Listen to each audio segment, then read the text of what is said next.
Hello and welcome to Height Drop, episode 124, a special episode with Max Henry. As per usual, Max does the heavy lifting. He really paid attention, made some great notes, and had a lot of interesting things to say in this podcast. We basically did a look back at 2023, a look forward at 2024. And when I saw his list, I realized that I am out of touch with the community broadly, but I hope that you guys are still enjoying the content on this channel. I want to expand and do some more things this year, and I hope you all will love it. But for now, let's enjoy what is always a pleasure, which is to have insights from Max on what's happening in the scene and the future and the year past. Let's go. Oh, one more thing. Apple, I know what you're doing. Apple's trying to get me to buy storage, and so they don't delete your deleted videos anymore, and they don't even let you do it, or at least they didn't let me do it, or they didn't make it obvious until my storage was maxed out. And so then of course the video cuts out about an hour in, so at least we kept the audio. But just so you know, I'm on to you, Apple. I'm on to you. Too many things around me on my phone. We were going to take a quick look back at some of the amazing things that happened last year, and maybe a quick look ahead as what's coming in 2024, or what we can predict based on what we're seeing. So many double flips or triple flips for Ellis. Yeah, I mean, my idea was to do, I'm curious because I've thought about this. I've got like my cheat sheet here already. But to keep it from just rehashing like store rewards, and I know that the Origins guys just did their STS 2023 wrap up, I want to keep it more general. So, I wanted to see what your opinion is. Who do you think were like the biggest winners in parkour of 2023? The fans, man. The fans were the biggest winners, because 2023 was like a big breakout year again. It felt like for parkour, like it was just, it feels like the beginning of a new era. We have Ellis, he's a big winner. Travis is a big winner. Like everyone who you know is a big winner. Dom's a big winner. They're all big winners. Joe Scandrett's a big winner. I mean, like individually, but I think just like more broadly, what I felt this last year was that we're back. And everyone feels healthy again, and everyone's ready to push it again, because we've built the momentum back from whatever the lull was. I mean, there was sort of a high water mark around late to middle 20 teens. Mm-hmm. And it felt like it was kind of like there was always big things happening, but it kind of felt like we were on the decline, and we were just having that moment. It's like a bear market for parkour. Yeah, but it feels like you're feeling bullish. I'm for feeling bullish on 2024 for parkour for a lot of reasons. We just matured, and the SPLs everyone's taking it to the next level. So I just feel like it's just a good time to be involved with the sport. And one of my winners was media, like parkour media, which is interesting because in a way it's also, not to get ahead, one of my losers was also parkour media to talk about, but different types. So I think like I can't. Logan, you're too good. Logan's distracting you in the background. The shit out of me. I think that there was such a diversity of content in 2023, where you had more long format content, you had more paid short form content. So the Commons is actually also a huge winner for me. If you'd asked me, and honestly, like David and Alec, if you're listening to this, I think I did probably say this at some point, and I told this to other people, like I did not think that the Commons was going to be a feasible business plan or model, because it's already such a niche market for paid parkour content, and getting people over to a new platform is hard. So you're taking two hard things and mashing them together and asking people not only to leave a platform that they're comfortable with, but to create, a profile, add payment info on a new platform,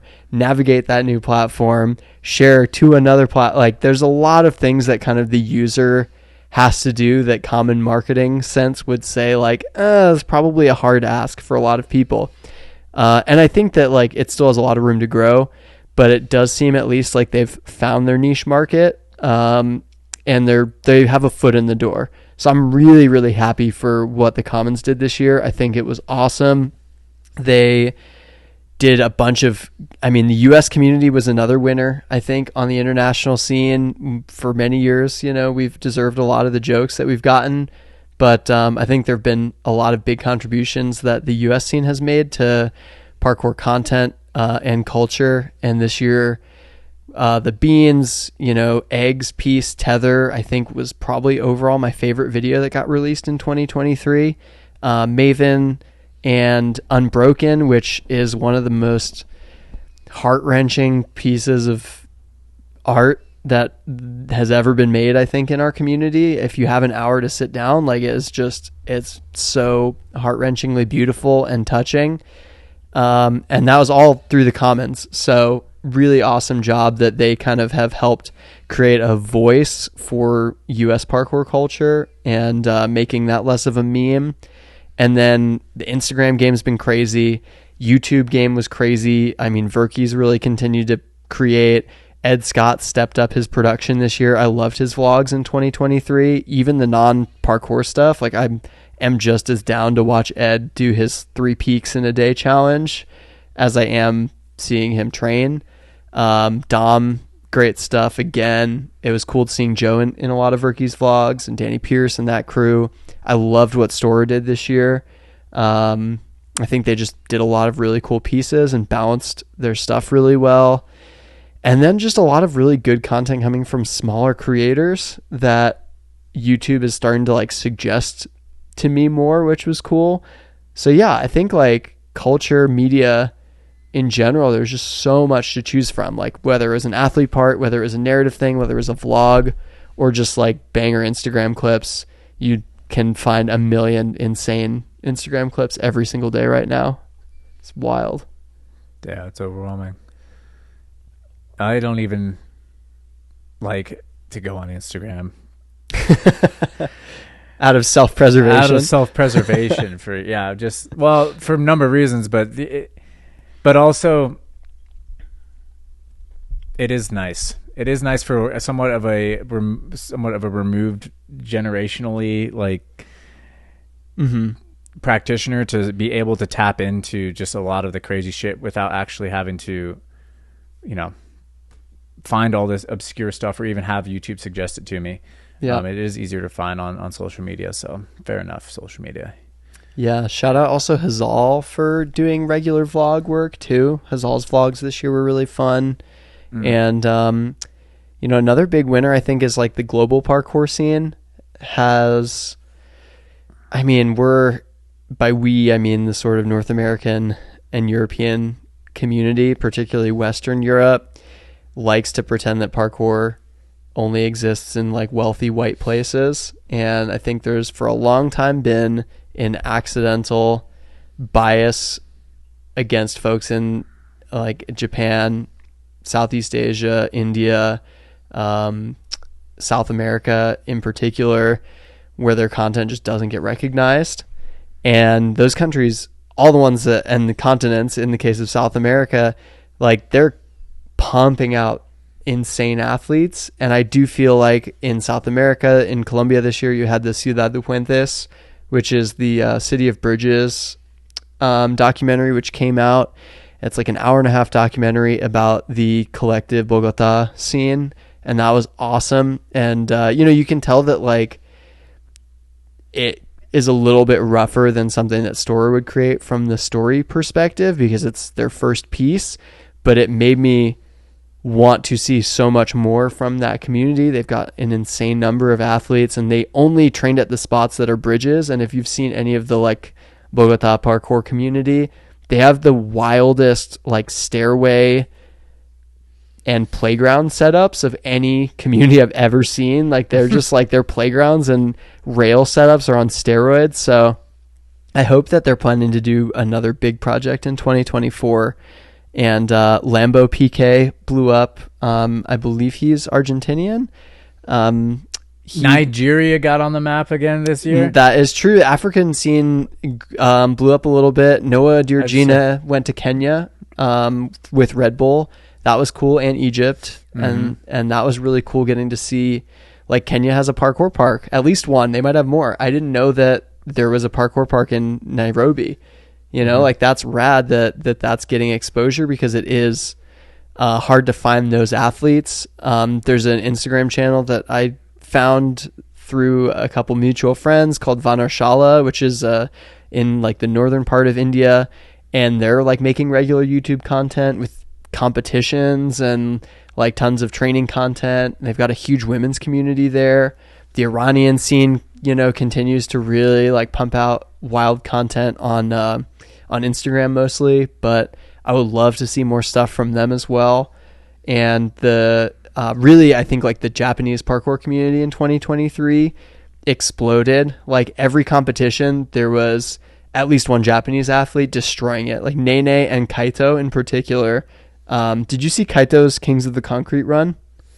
I think so. Yeah, we should go on Instagram and pull it up, because we have the ability to do that right now. So it's Kaito. I think it's Kaito TK. Or yeah, there you go. Yeah, he does a run with quad full, triple full, I think, and like tack dub. We'll see if we can find it, but I think it's that one that you just went up. Right, yeah, we'll see. My best comp run in Kings of the Concrete 2. Yeah, this was insane. It might be a little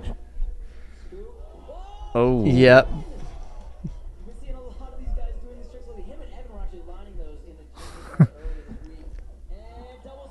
Don't think this is even the one I was thinking of. This is a better line, but doesn't have the the spins. I love that, like, tunnel cork. Tack dub at the end, so nice. Yeah, he does one that I think it has quad full and either tack triple or scoot triple. It's got like 12 twists in one line. But he killed it. Nene landed the first triple full on hard ground. Scoot triple at SPL2 this year, and Hanaho and Hikari both also at SPL2 absolutely killed it. And then Shinrai, who I think, I don't know if he is living in Europe now, he had features in the GFAM video and Kippa Berlin and Shaman, and his features in like the Kippa Berlin and the GFAM were like my favorite parts of both of those videos. Like, he just absolutely destroyed it. So yeah, I feel like it was cool to see the Japanese scene really made like a huge effort this year to get out to North America and Europe and get that exposure. And it's a shame that like they have to do that. It's super expensive for them. It's a massive language barrier. It's really hard. And I really appreciate that so many Japanese athletes in 2023 were like, whatever, dude, we're going to come out and we're just going to slay and throw down. And they did it. And I feel like the Japanese scene that's been slept on for so long is kind of like really starting to pop off. We're coming to you, Japan. We're coming to you next time. I know. They got the stickiest walls too. Like, I think it's like Kentatsuboi is one of the Japanese parkour guys on Instagram who's like got Brody Pawson level tic tac control, and like I can hear the squeaks even with the sound off. I'm like, I can hear your shoes squeaking on these marble walls. So jealous. Oh, that is the sound of music to our ears. Man is about to take like a 10-step wall run. Any other big winners you want to mention? I think the parkour over 40 scene. Yeah, there was some blowing up of just, you know, God, we got to keep Howard is always an inspiration. Yep. Shout out the cosmonaut, the only black cosmonaut. Mel McQueen went viral. Mel McQueen went viral. And these people have all gotten the rub from Height Drop, so let's not pretend we don't know why they're superstars now. That's true, yep. Because... Thank you to the 48,000 daily Height Drop listeners out there. Yeah. Hourly. Yep. Yeah. We were second to the Joe Rogan Experience. We were up there. You know, we're working on a deal with Spotify. Who else? I mean, there's that one dude that kind of came out of the woodwork. Was the Parkour Over 40 page this year. Just, I don't know if like more people that are over 40 that do parkour found it and were tagging it, but they've been sharing so much content. Like, there's people like there's a guy in Italy who's in his mid 40s who's hitting like 7-foot level Kong precisions and like pretty gnarly like drop rail prees. Did you see the, oh my gosh, I'm not even going to try and say his name in Chinese, but I think his Instagram is like Sunjay Monkey. He's 43. So Theo Tanchak, who is the parkour biomechanics guy, if you want to pull up YouTube, we can find this video and I'll at least show you so that the viewers and listeners know what we're talking about. If you search Theo, Theo, and then Tanchak, Tan. Yeah. Hey, the beans just dropped in there. China's 43-year-old parkour god is the name of the video. That was the dude I was just about to think about. Or just about to mention. I was like, who is this? I was like, this guy came out of the woodwork and he makes us all... Yeah. He makes us all look like we're slacking. I mean, he has... So his Instagram, if you're listening, is at... You want to scroll down for a second so I could see what his gram is? Come on, give me a fucking... It is sun.j_urban And like... You know there's more people like him in China that we just don't know about because different social media. But he's 43. I guess he was a gymnast before he started parkour, and then he did parkour. He started in like 2006, I think. So he's been doing parkour for 17 years and is just a machine, like double corks, you know, like wildly big rail prees. Like he just hit like a 10-foot fat flyaway pre. And he regularly posts on Instagram too, which is cool to have any connection to the Chinese parkour community through Instagram. So yeah, if you haven't seen that on Theo Tanchak's YouTube, that is a really good video. And he popped off even older people, like people in their 50s and 60s that are moving super well, that now have like years of parkour training under their belt. Have you seen any of the Parkourism board Instagram videos? You know, so it's Brenda and Steph from Vancouver. Okay. And it's really cool. So highly recommended Instagram follow is Parkourism board. They'll basically get like, it's parkour tourism, I think is where we're taking this from. Mm-hmm. So they'll pick an athlete like, they just did one the other day with Kevin Franson from Kippa. And they took like one of the weird flyaway variations he did, and they will work up to it and build it out. And I hope they're not mad at me for saying this or that I'm wrong. I'm pretty sure that they're either both close to 40 or over 40, and they're doing like tons of diverse movement skills. And every day or couple days, like they're just putting together these fun challenges where they see a movement and they're trying to recreate it either outside or at Origins. Wow. And it's super fun because, you know, a lot of times they're like finding their own variation that works for them, but they're also both really skilled and strong athletes. And yeah, it's fun to just see like how they're integrating their training with people who are like in their early 20s doing these insane power moves or like really creative things, and how they're still like able to bring that into their training and embrace that part of the culture. Yeah, it is kind of mind blowing because the generations start to like cycle faster and faster to some degree, just because of the, you know, permutation or the ubiquitousness of the internet and just it seeping in and being churned up, and everyone that comes up now has just way more expectations or realizations of what's possible. And you know, all that to say, you know, it's interesting to see what stands out still, because so much of it seems very, very hard to do when it first comes out, and then very, very little of that sticks around, and you realize like, oh, that maneuver is, I don't know what I'm thinking about of at this time, but it's just like the memification of training, kind of, or more just not the memification, just like the. I'm trying to think of a good technique that like even double cork. I mean, that's obvious, I guess. It's too obvious, but just, yeah, I don't know.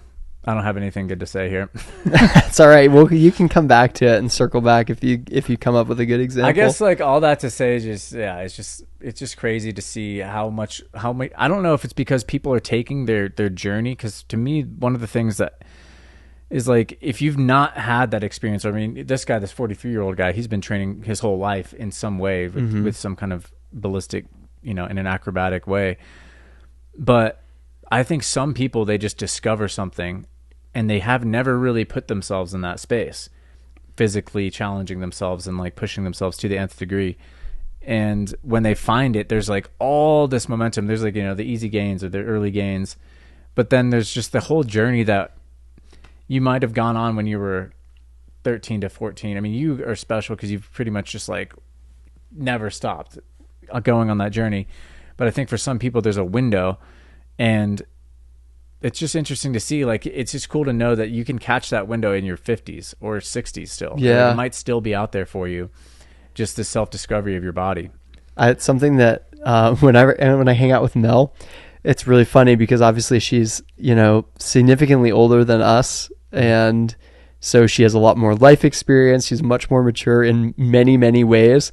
Mm-hmm. And then she'll get so excited about something in parkour. She'll say something and I'm like, you're such a baby in this community though. You still got room to grow, because she's been in the scene for 6 or 7 years. And, I've been in now for almost 17 years. So yeah, I'm like, I've seen, like, she'll be all excited about something. I'm like, we'll see if that sticks around another 5-6 months, and then maybe I'll start getting excited. Like, I'm this burnt out cynic on certain things of like, this could be the chase tag is going to bring parkour to the masses, and like everyone's going to become a millionaire, and it's going to be like NFL. And I'm like, that's what they said about Ultimate Parkour Challenge 2009. Yeah, and like ended after 6 episodes. And even American Ninja Warrior caught a little bit of that. Yeah, but. Yeah, I mean, that's a great example of everyone when Ninja Warrior came out. People were like, this is going to be the next big thing, and it's going to fund parkour in North America. And then they instead just canceled parkour athletes on the show and actively stopped them from competing. So all that to say, I agree. It's cool that people go through like their training life cycle, and it's not necessarily that lines up with your biological age. Yeah. And that's what's really cool too, because what was the 47-year-old, the original old inspiration guy? Like, I don't think that's not a very the son from Theo Tenchik's video. No. What's the 47-year-old freerunner guy's name? I forget his name. Bo, the one that just shout out to Bo, who's moving again after that gnarly injury. Man, congratulations on healing from that. Yeah, and that's kind of like unfortunate that is part of the, we're glad to see him moving, but also it's just like when someone was moving, when that guy first came on the scene, I mean, he's not even, again, like there's cycles of this stuff. It's like, he's probably like, 40-year-old PK over 40. I was there, man. Yeah. I'm PK over 50 now. But also, when that video first came out, that was insane, because no one thought anyone could move that way into their late 30s, if much less their late 40s. Mm-hmm.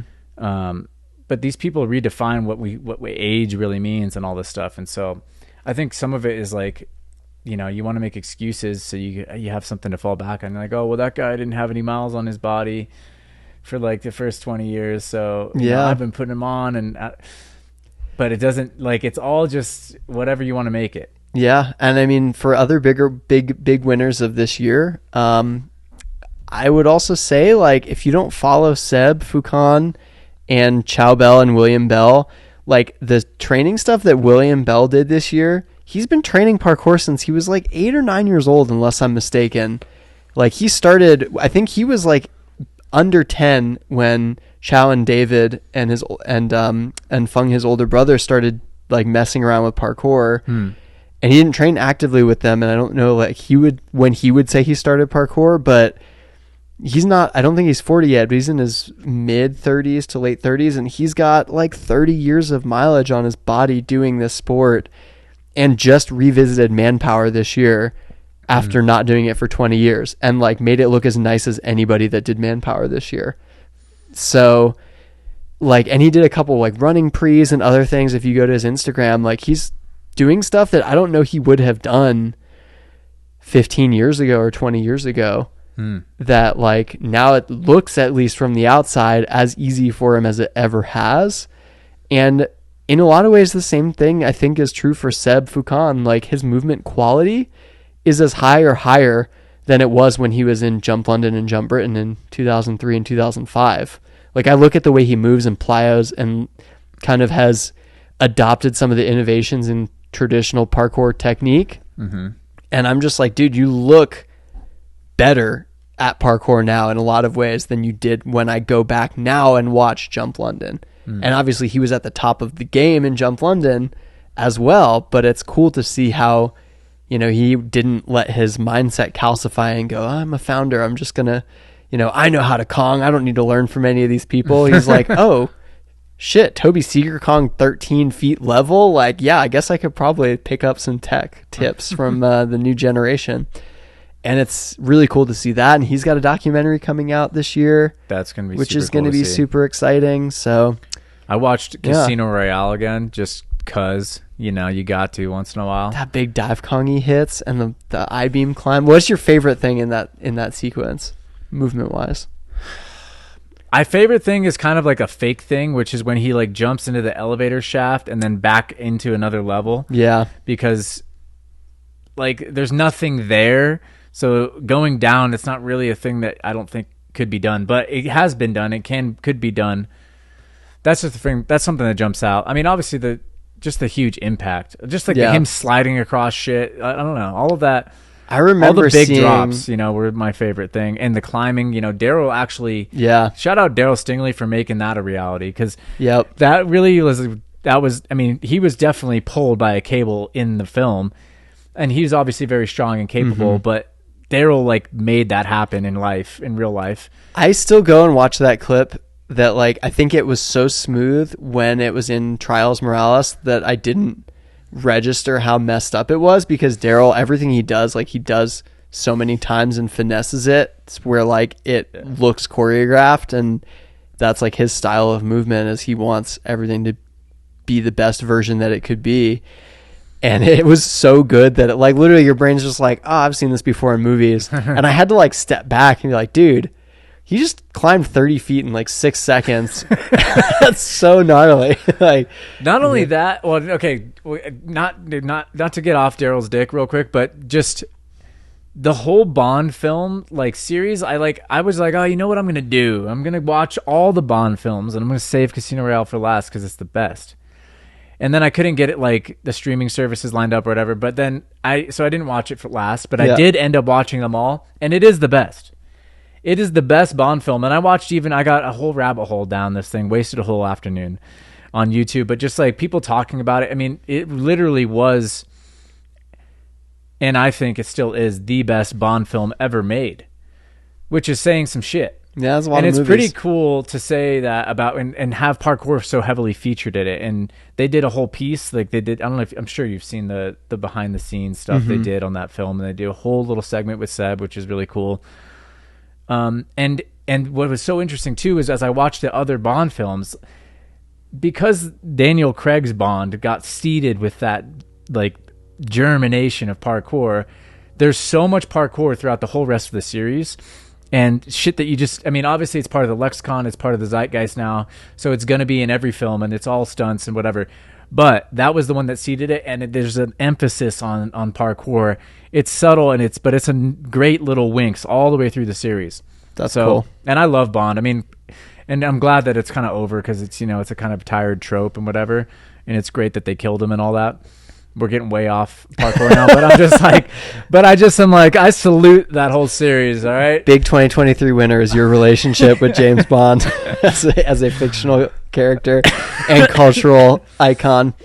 So I think the over 40 scene at all levels, like, went from being just the like, oh, feel good story parkour, you know, people can keep training and like, look at that person it's like, no, there's people not fucking they're killing not on it. the couch, like it's like people sick. are fucking you up, dude, and guess what, you're half their age and you can't do that. I mean, it's crazy what people are doing these days. It's true, and it's awesome to see that. So who are your biggest losers, or what are your biggest losers for 2023? Street lighting. I was gonna say poles, the bolts on street lighting, the tactile like tension on these poles, man.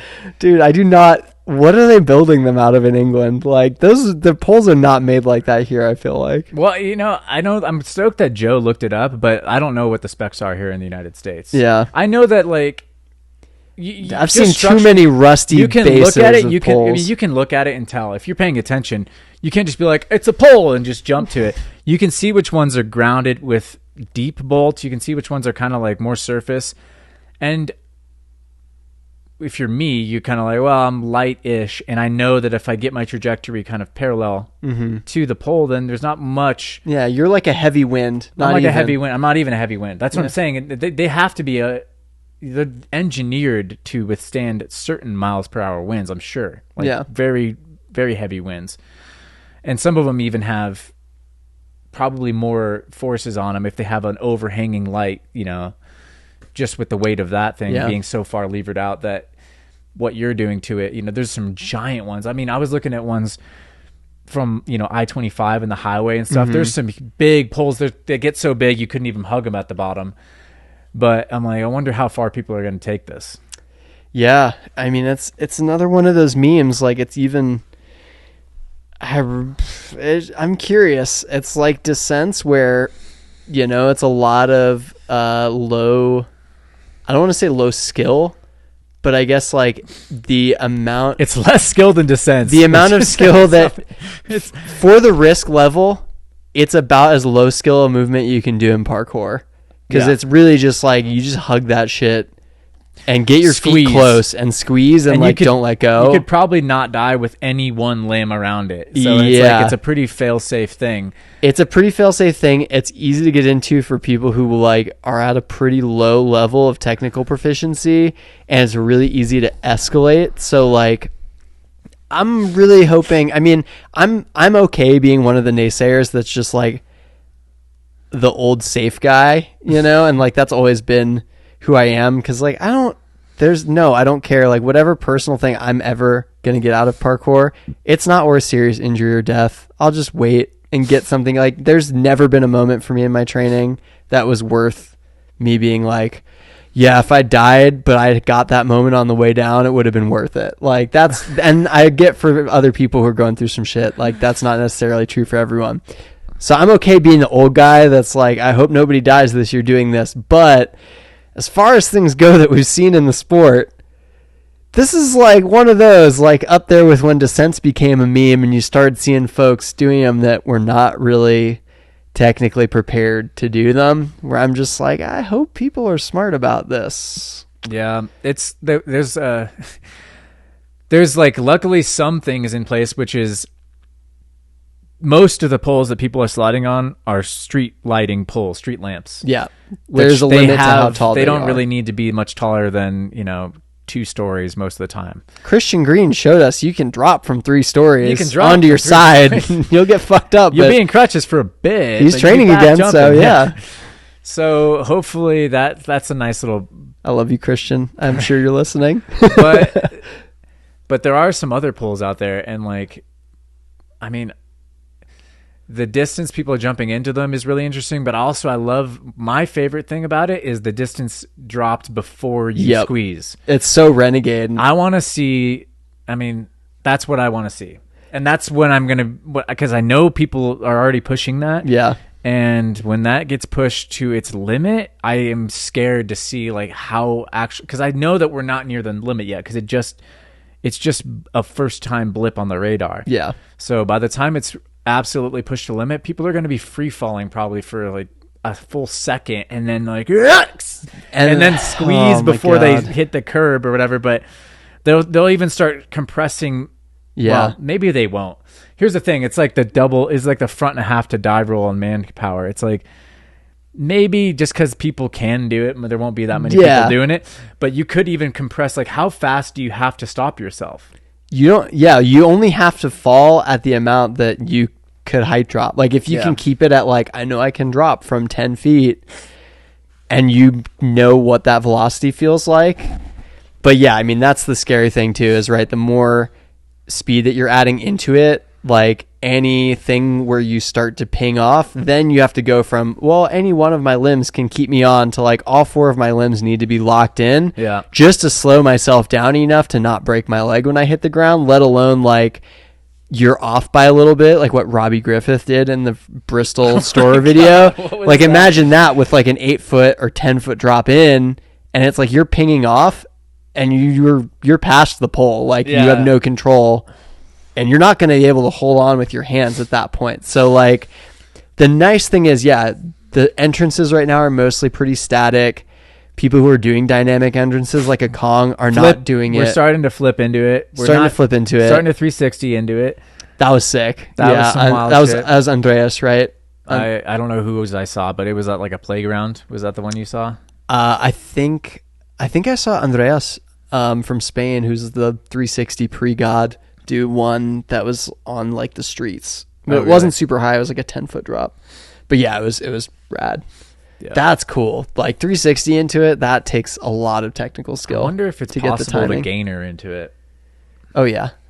I mean, possible surely, but I wonder like how possible is it really?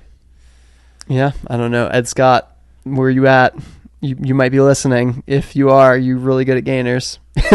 Like running gainer. If you have like some distance, it's surely possible, but that's like the scariest way to do it. Like obviously you'd want to start it with more of like a closer thing, but that makes the gainer hard. I don't know. I think standing gainer, and then you just kind of do it almost like you would do it into water, where you like slightly over. You don't want to like undercook it, because then your legs are going to slam into it.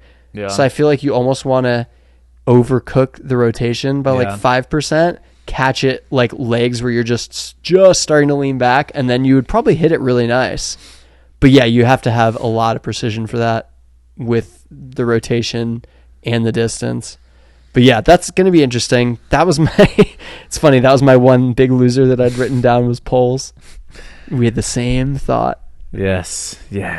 My other big loser, or not big loser, but maybe a surprising loser this year, was long form parkour content, which, as the one of the two people who runs Point A, was a bummer to see. But I think that like quite a few films came out, and I think a lot of people have been focused on like the fact that there are more of them and just hyping it up.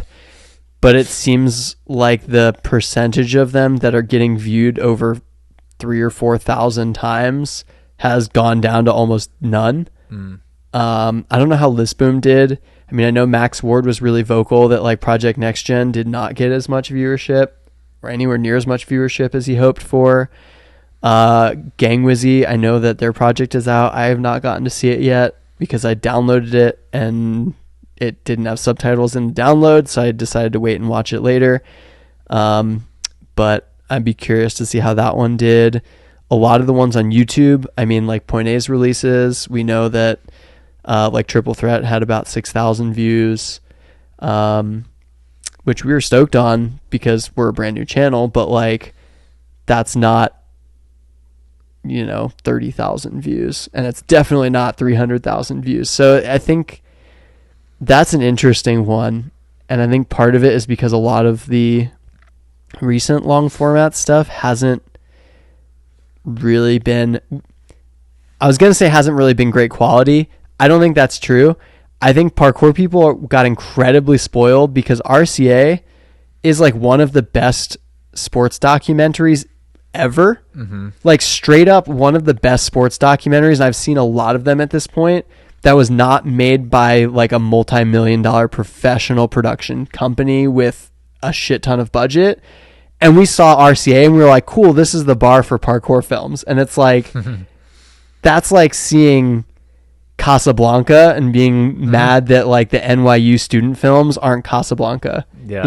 It's like, cool. That was a really special, that was an absolutely like what Storer did in RCA crazy thing for them to have accomplished at that time, and just a perfect storm. So, when folks watch Project Next Gen or something, and like I'm guilty of this with everything I do and the projects that I edit, I'm like, oh man, that could have been so much better. And it's like, we're still learning. Like we're in the learning phases. So I think while I see it as a setback for long form, do you think this is like a feature / a bug maybe of action sports, if you want to call parkour that, where it's like you have to outdo and one up what's become before you to really make a splash? I mean, that's an overgeneralization. I don't want to like say that's the think truth, because it's not the truth and it's not my truth. But I'm just saying, with other sports, it's more formulaic and people can get on board. And what becomes the action is like the storylines of the teams that year or the athletes that year. And I think we're just like not as able to tap into it as the type of sport we are, where it's like, no, you need to set a completely new bar. And if you don't, then it doesn't matter.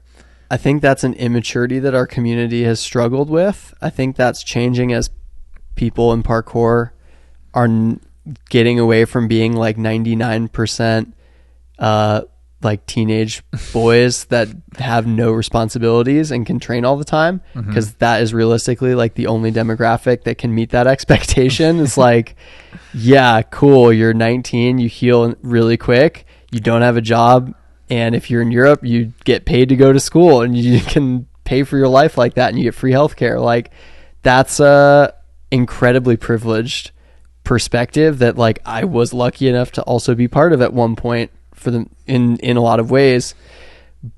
I think as the community ages and diversifies globally, that story is not as exciting. I mean, that's like, even for me, like watching Project Next Gen, I had a lot of fully like so much respect for what Max did for that, because on Queen City working with 8 athletes, and then on Gate Crashers helping Renee and Lisa a little bit with that on the production end, it is so difficult to make a film with 8 athletes who already mostly know each other and don't really care or have their own like creative input, and doing that with like 50 athletes in a city you've never been to, where they also are all creating their own parts with like a different creative vision. It's like, that is chaos. Like, that's so chaotic. And it was a cool idea.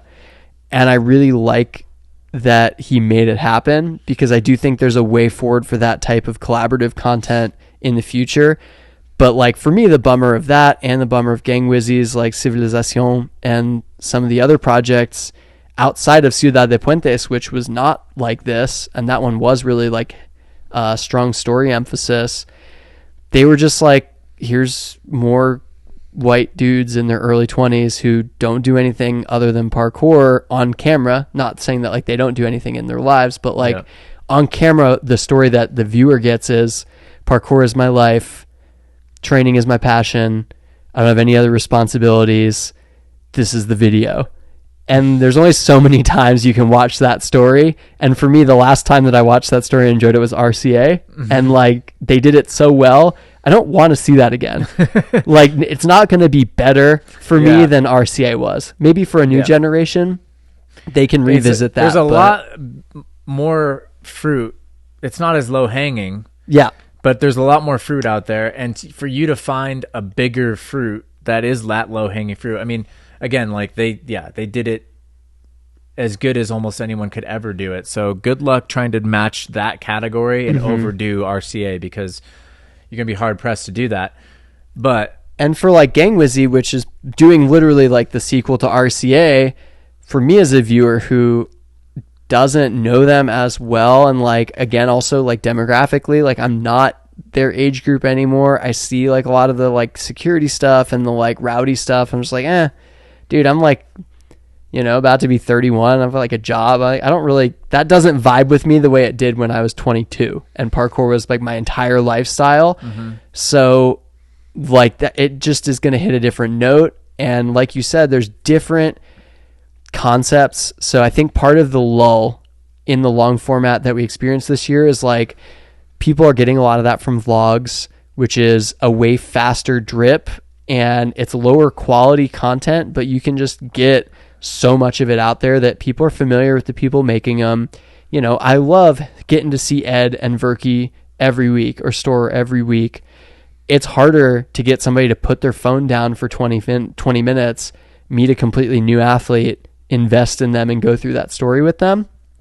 So I think part of it is like all the vlogs that are out there, that's the fast food of long format. And that did really well this year, which was cool. And then I think the other part of it was like,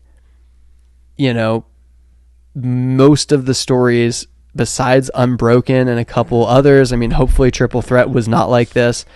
Most of the stories were not really particularly narrative, and the ones that like the narratives that they chose were very performance driven, and it's ones that like we've already seen a lot of times. And I know like, yeah, this is a thing that's very dear to my heart with Point A, and that's like one thing we actively are pursuing every time we pick a topic is to take a different angle. So competition was the angle that we chose for Triple Threat.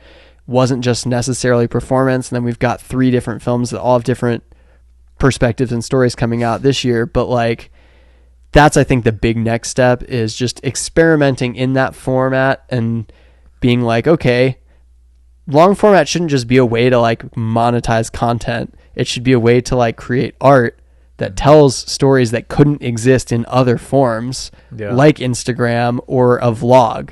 And I think that's like what Storer did really well with RCA, and even like Supertramps Thailand as like the beta test for that. So yeah, to me that was like the loser this year, not necessarily because the content was bad, but just because the reception was colder than I think a lot of the creators anticipated. Yeah. And I think there are reasons for it, and we're learning from it, and I expect that everyone who does that and invests in it is going to learn and make even cooler stuff in 2024. I think so too. I just hope so. I mean, you kind of have to. Like, you just made me start thinking about like the whole YouTube. I mean, there's a whole arc of YouTube that's happening, whether we're, aware of how long this arc is or not, where this is the medium and this is right now what, so many people are creating on, and it has so much influence. And there's these people like Mr. Beast that have just captured an insane number of people's eyes and attention on them. And I wonder sometimes as I'm watching it, because, and it might be the 35-year-old now that's in me that's just kind of like disengaging with it to some degree because of where I'm at in my life and how much I've already spent on some of these platforms. But I just wonder, even like, how is it changing, and how is, like you're saying, these other stories that haven't been told are that's what's catching my eye. Like, what's a story I've really not seen or heard before? That's what I really want to see when I get online. And so many people are building the same kinds of stories, trying to imitate the biggest beast, but like, that's not going to last. I just don't see it being, it's not going to remain compelling for much longer. Yeah. And there's one Jackie Chan. Like, there's a lot of people who do stunts that wanted to be Jackie Chan. I don't know any of their names. So and that's true for stories as well. It's like, how many film majors wanted to be Quentin Tarantino? And if you just make films in the voice of Quentin Tarantino, or you're like, I'm going to copy what Storer did and make this my vlog. It's like, everyone needs to find their own voice. And I think the bummer that I'm experiencing, and I think a lot of people in parkour specifically experience, is that when you are mature enough to want to tell these stories, you tend to not have the time to be able to do them for cheap. Like, I can't leave my wife for 4 months to like go to Japan or go to South America and film a piece with athletes in that community. Just not realistic, as much as I would love to do that. As much as I would love to do that, and I know that there are stories there. Like, I would love to tell a story about the amazing women's community in Brazil, because there are athletes there who I follow on Instagram who are, I'm sure, as good as any of the athletes in Europe that have 500 followers, and probably have had wild experiences with parkour in their lives. Or, I mean, goodness, telling any of the stories of the athletes in Iran or what's happening in Gaza. But like, the funding isn't there from a company like the North Face, the way it is for climbing and skiing, to pay for adults to do that, because it's not only like, if I teamed up with you and we want to do it, it's like, yeah, we're leaving Christine and Kira for a month or 6 weeks. And also, we don't get paid to do it. So it's like, not only am I not paid, I'm losing 6 weeks of money. Yeah. And like, and it's expensive to do it. And it's expensive to do it. And you want to pay the athlete. So then all of a sudden, like, you're $15,000 in the hole from creating this piece of art. And when you're younger, like, the stories you want to tell are just different. And you have more freedom with that. But you're just limited by circumstance, I think, and like what your gaze is drawn toward. And I think like when I was 19 or 20 and until I was in my late 20s, probably, I understood the value of these stories, and younger athletes, like they totally get it. But I think I just was like, well, that's not where I want to put my time. And, you know, as you get a bit more mature in your practice, I think you see like how much value those voices can bring into the community. So you're like, yeah, I do want to put my time there now. But that's the challenge that we face. So, you know, that's like a collaborative thing that everyone who's creating content right now, I think of any level, it's a tide that's raising all ships very slowly. Just like store success alone does make it easier for me to walk into a room and pitch to somebody like, hey, you should give me $5,000 to make a parkour video, because there's at least a chance that it'll get 10 million views on YouTube. And I can point to store and say, look at how many of their videos have 10 million views. So even if I'm not making their type of content, it does provide a little bit of proof of concept, and then it just takes the time for that to catch on. So yeah, we're all in the zeitgeist, the media zeitgeist that's happening. And I think our generation that grew up in media and social media is slowly like starting to see how it's shaped us and what we like and what we don't like about it, and changing that actively and creating new forms of media or redefining how we engage with media at every level. So yeah, it's going to be interesting to see what happens in 2024 with all that. We shall see. I mean, there could be a whole new phenomenon coming online, you know. Yeah. Things happen really quick in the technology sphere. AI could change everything. You know, all these things kind of open up new doors. Yeah, and it's not, you know, the last 15 years, like my parkour journey started around the time that, you know, all this internet, I mean, parkour started for many people around this time, but it's interesting to even remember that it's like it's only really been around for 15 years. Yeah. And where was skateboarding in 1975? You know, like you're talking like skateboarding before Bones Brigade, before Z-Boys, like it was still dudes in denim short shorts on a longboard, like dicking around. So compared to skating or climbing 15 years after their popular inception, we're doing great. But yeah, you know, it's interesting. Well, and not advent, but the sort of like hybridization of these water cliff jumping, I think I've seen like that was you could say that was a win, or I don't know, like yeah, it was a win, it was a loss, it depends who you are, but like there's always been that crossover. But I saw it even surge. You know, Fat was really big into those cliff jumps this year. Gang Wizzy was also doing a lot. Schleppen has always been on that. And I don't know, there might be this future athlete that starts to exist that has more skills, you know, in the way that jiu-jitsu was interesting and always and still is interesting. You know, I can see parkour becoming a foundational skill among like a mixed movement artist type athlete that's like, instead of it just being parkour, and I mean, who knows what it'll look like, but in martial arts it's like, okay, well, you have to grapple and you have to strike. Yeah. And so what would it be? It would be maybe going back to the move nat, baby. Going to the move nat, baby. But it's not just like weird push-ups with rocks. It's like actually learning movement skills. It's like move nat, but we're not just trying to make money off of people who want to do different fitness. Yeah. And I guess like I wonder what will be the stage, what will be the platform or the way that people showcase that kind of skill. Is it just going to be Hunger Games? I think we got to go full Hunger Games. I like that. Yeah. Well, going back to Bond, see, this is my ultimate thing. You got to tie parkour into martial arts, and you put two people in a maze, and they have to firearms or no firearms. No, we will get back to parkour at some point. You know I what? promise. That's a good question. I think no firearms, but you can have a bow and arrow. But not a compound. I kind of wanted to let's start with no weapons. Okay, hand to hand only. It's just hand to hand. You got to find out. If you can find your opponent and pummel or make them submit or KO them. Pummel them. See, the thing is though, the referee has to be No, the referee's just a drone. The referee's a drone. Yeah. Or just like HAL computer over the intercom, just like stop. It's Chat GPT on a drone. There you go.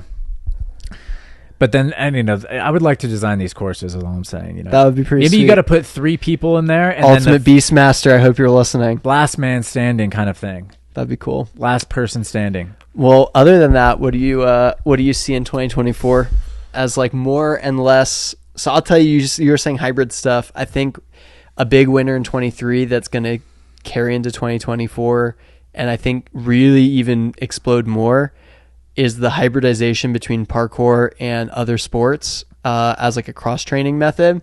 So we saw it like what McKinnis Watson's doing, the plyo guy. He's working with Tim Champion right now. He had Callum on his podcast, and Callum was on a bunch of general fitness podcasts. The training, like sports training industry, is really in 2023 started looking at parkour as a feeder sport and realizing like, oh, feeder sport. What's that? I'm sorry, feeder. Oh, feeder. Sorry. I had to swallow some spit, but I tried to do it quietly. And just a feeder sport is any sport that basically develops a general background of movement skill. So gymnastics for a long time, even dance, sometimes they were seen as feeder sports for like a soccer. You get your kid in gymnastics when they're 6 or 5 or 4. And then when they're 10, you transition them to football or soccer or something that like has a financial future, and they have a big movement base that they build off of. And a lot of these general fitness folks are, I guess, more kind of the cutting edge of fitness people right now are recognizing parkour is really like the ideal feeder sport for any traditional sport, because you're learning all the fundamentals of dynamic movement and landing. And there's no other sport that develops landing skills and direction changes in an isolated environment the way parkour does. So I think we're going to see way more of that, which is awesome for parkour coaches and gyms, because it opens up an entirely new revenue stream and a totally new market of people to really introduce parkour to, which is also a more lucrative and established market, which is awesome. And I also think we're going to see more of like the parkour climbing collabs. I mean, Toby blew up on Wide Boys this past year, which is a huge climbing channel. If you've not seen any of Toby's stuff with Bouldering Bobat and Wide Boys, that's so fun to watch. Team Fat did one as well with this climber from the UK named Max, who is probably going to be on the Great Britain team for the Olympics coming up in 2024. So with climbing back in the Olympics in 2024, and a lot of the competitive climbing setting moving into that like dynamic parkour style, I think we're going to continue to see like some really cool collaboration there. So I feel like, yeah, that's one of my big things for 24 I'm looking forward to, is that hybrid crossover. Yeah, very cool. Very interesting. Even in like snow sports and biking and things, I'm picking up, people putting hands on stuff, doing like getting off the bike, flipping back onto it has been like a new trick. Yeah, that came out not completely recently, but very within the last few years. I mean, snowboarding. It definitely seems like snowboarders and skaters are picking up on what. I mean, not to shout out Point A again, but the piece that we're doing right now with Davis. Like, I know firsthand that these pro skaters and skiers are watching parkour. Like, they don't think it's lame anymore. They like understand who the sick people are, and that was cool. Like, hanging out with Davis's homies. Oh yeah. In California, like we would go out to dinner and it's like a table and 4 of the 6 people are like professional athletes for various different action sports. And they're like, they know who Nico Van Hol is because of someone like Davis introducing them. Like, they know what some of these like more deep cut parkour athletes are. It's not just like big drop. They're starting to get the intricacies and like applying it to their sports. And we're stealing from them too, which is sick. We've always taken a few grains off of their plate. Yeah, the Beans obviously have taken a ton from like ski and snow culture and skate culture. So yeah, I think that crossover is definitely continuing to become more apparent, which is good, man. It just means it cements parkour as something other than like a meme from The Office.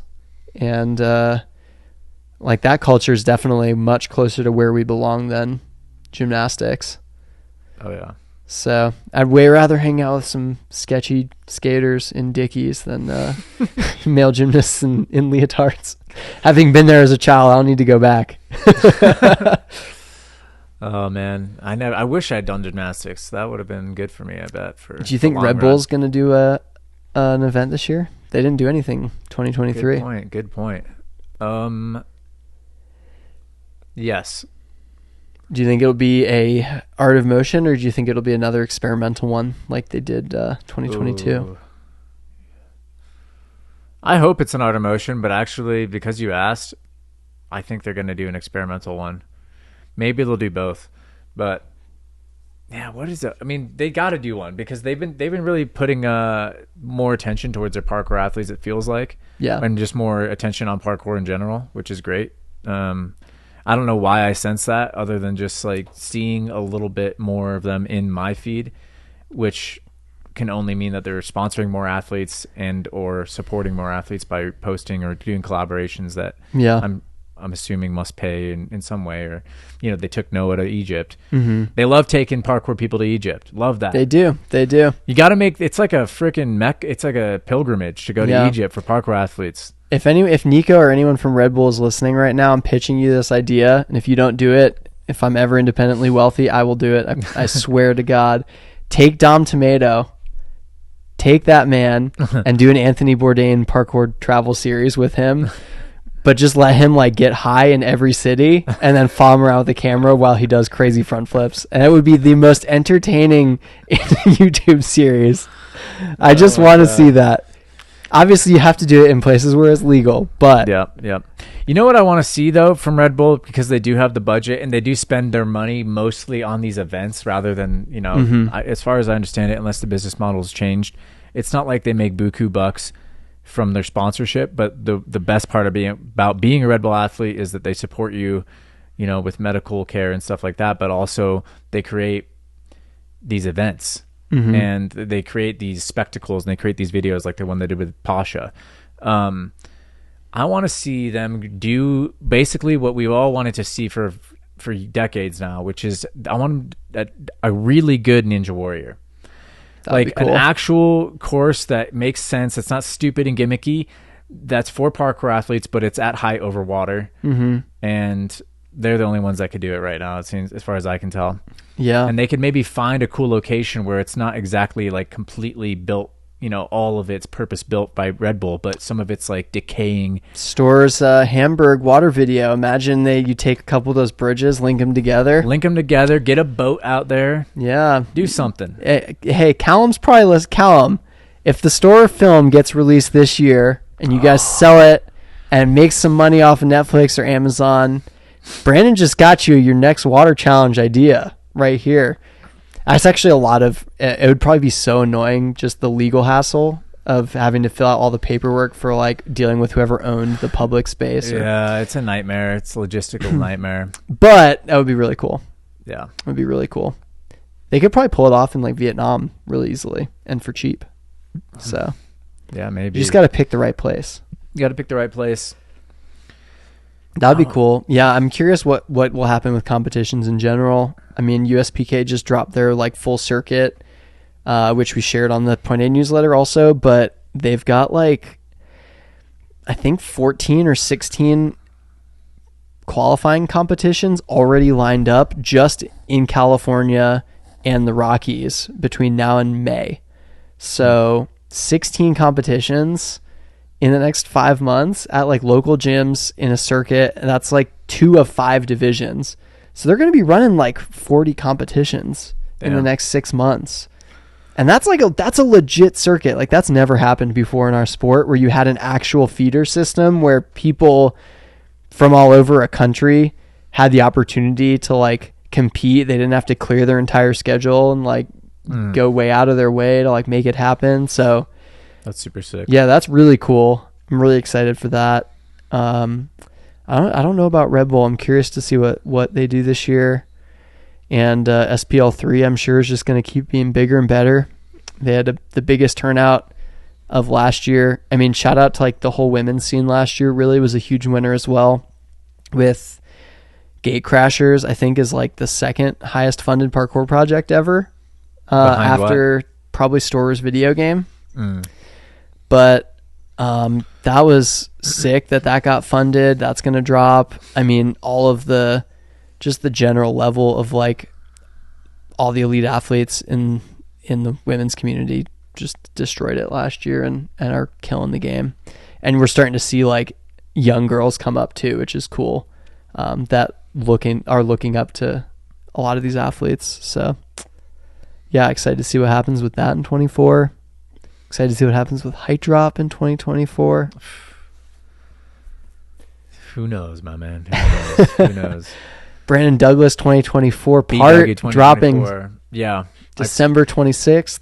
Yeah, December 26th. It's gonna be save the date. It's gonna be a hot one. I'm saving my clips the whole year. I promise I'll film at least one clip for you. I'm gonna do a bunch of stuff that never has been done by me.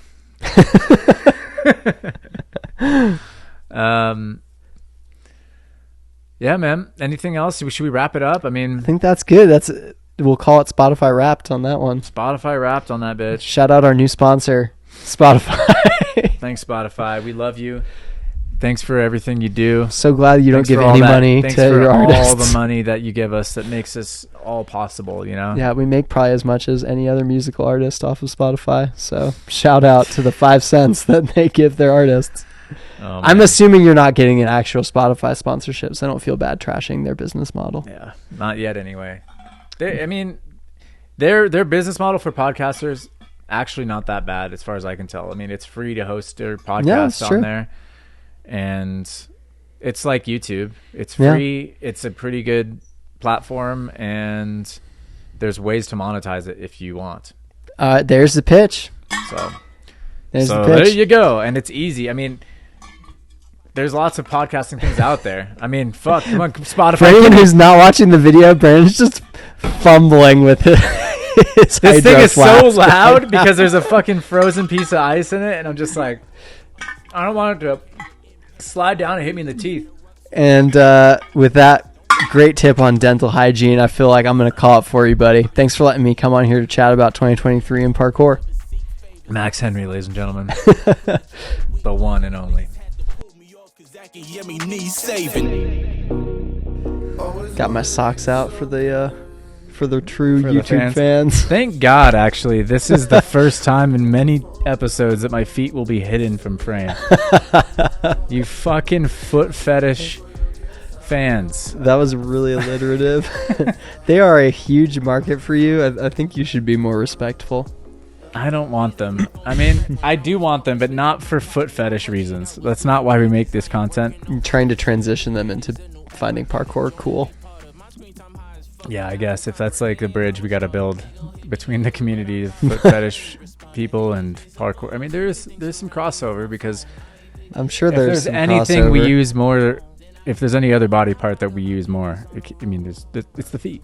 Yeah, that's true. There's no other body part that's more integral to parkour. We can chop this part off and then put it at the end for listeners. This is bonus content. This is the bonus content. So if you stuck through the whole thing, you get to enjoy this while we warm ourselves up.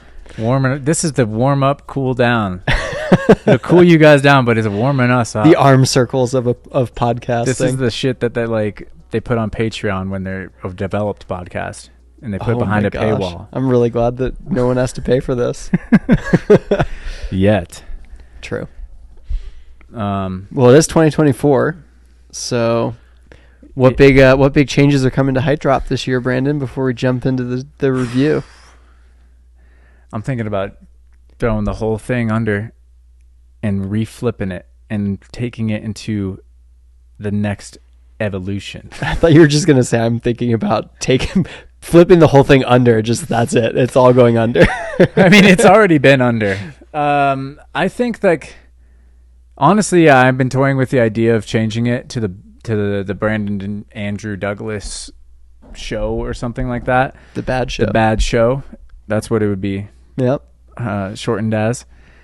And just kind of liberating myself from being super focused on parkour because it's just not authentic anymore. Like I was telling you before, it's like I wish I could speak to it. I mean, I'll always have whatever I have. You know, we're once a champion, always a champion, or something like. Once a parkour like diehard, always a parkour diehard. But I don't pay attention to it at the level that makes sense for me to do only parkour based content. And I just think like, you know, the biggest episodes I've had are with people. It's like, it's not necessarily because of that. And so I don't know. I think maybe I would still call all the parkour content height drop episode numbers like into infinity, but maybe I just need to rebrand a little bit for myself. I'll put it out in the universe too that we're still hoping to continue Parkour History. We did what we knew we were going to do, which is, and we purposefully recorded 4 episodes before releasing a single one because we know how busy we are. And that, I think, is what we should just do again, is we'll get into a groove. We'll record like 4 or 5 more episodes. We do have a really fun interview that I did with Seb Foucan, and I have like a written interview with Chow Bell.